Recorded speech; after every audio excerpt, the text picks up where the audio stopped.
নমস্কার, welcome to Orchid bakes and Mohua's স্কিচেন।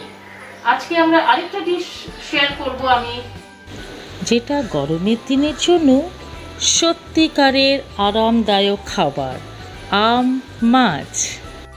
এটা বানাতে যা যা লাগছে তা হচ্ছে সর্ষের তেল, স্বাদমতো নুন, চিনি, হলুদ, লঙ্কার গুঁড়ো, সর্ষে বাটা লাগছে, কাঁচা লঙ্কা নুন দিয়ে বাটা, আর পুঁটি মাছ আমি নিয়েছি এখানে, ধুয়ে পরিষ্কার করে হলুদ নুন মাখিয়ে নিয়েছি। আপনি যে কোনো মাছ নিতে পারেন।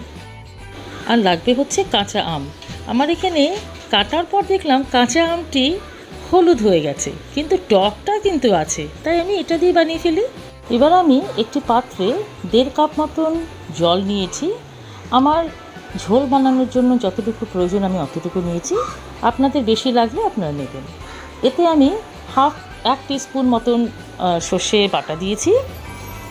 এতে আমি দেব সামান্য একটু হলুদ, 1/2 টিস্পুনেরও কম হলুদ, আর 1/2 টিস্পুন লঙ্কার গুঁড়ো দিয়েছি। আপনারা না চাইলে দেবেন না, আমি একটু রঙটা সুন্দর আসার জন্য দিয়েছি। আর দেব হচ্ছে স্বাদ মতন নুন আর স্বাদ মতন চিনি, আর দিয়ে ভালো করে জলের মধ্যে গুলে কিছুক্ষণের জন্য আমরা এটাকে রেখে দেব।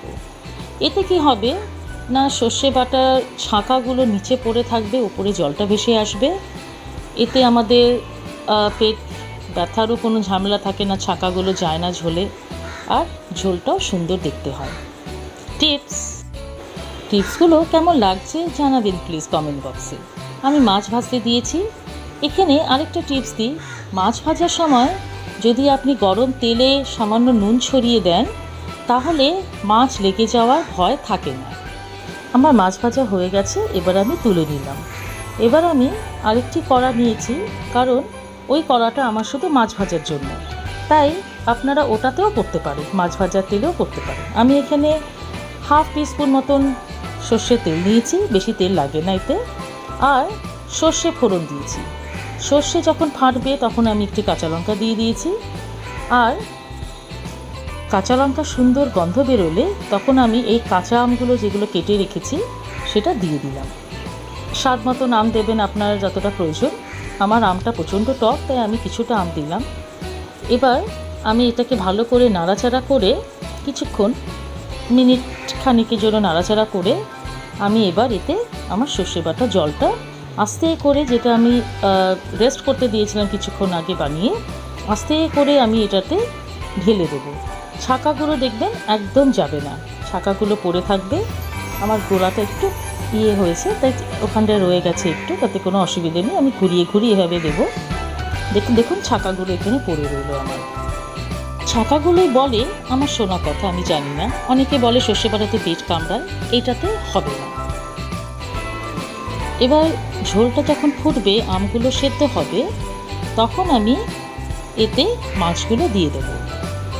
আমি আরেকবার মনে করিয়ে দিই, আমার একটা ইংলিশ চ্যানেল আছে, যেটা লিঙ্ক ডেসক্রিপশন বক্সে দেওয়া আছে, সেটা প্লিজ চেক করবে। ওখানে নানান ধরনের খাওয়ার, মুখরোচক খাওয়ার আমি আপলোড করেছি রেসিপিসগুলো। ভালো লাগলে লাইক, শেয়ার, কমেন্ট করতে ভুলবেন না। আর আপনাদের সঙ্গে গল্প করতে করতে আমি ক্যামেরাটাই অন করতে ভুলে গেছি, তাই আমি মাছগুলো দেওয়ার ভিডিওটা দেখাতে পারলাম না, সরি। আমার মনে হলো একটু নুন আর একটু মিষ্টিটা কম আছে, তাই আমি এখানে একটু অ্যাড করে দিচ্ছি এই সময়টা। আপনারা টেস্ট করে নেবেন, তারপরে অ্যাড করবেন। এবার আমি ঢাকা দিয়ে দিচ্ছি কিছুক্ষণের জন্য।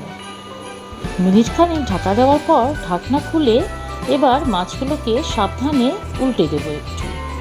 এবার উল্টে দিয়ে আবার কিছুক্ষণের জন্য আমরা ঢাকা দিয়ে রাখবো। মিনিট খানেকের একটু কম রাখলে আমগুলো সেদ্ধ হয়ে গেছে, আমার হয়ে যাবে। এবার আমার আম মাছ তৈরি। ভাতের সাথে গরম দিনে এই আম মাছটা করে খেয়ে প্লিজ জানান।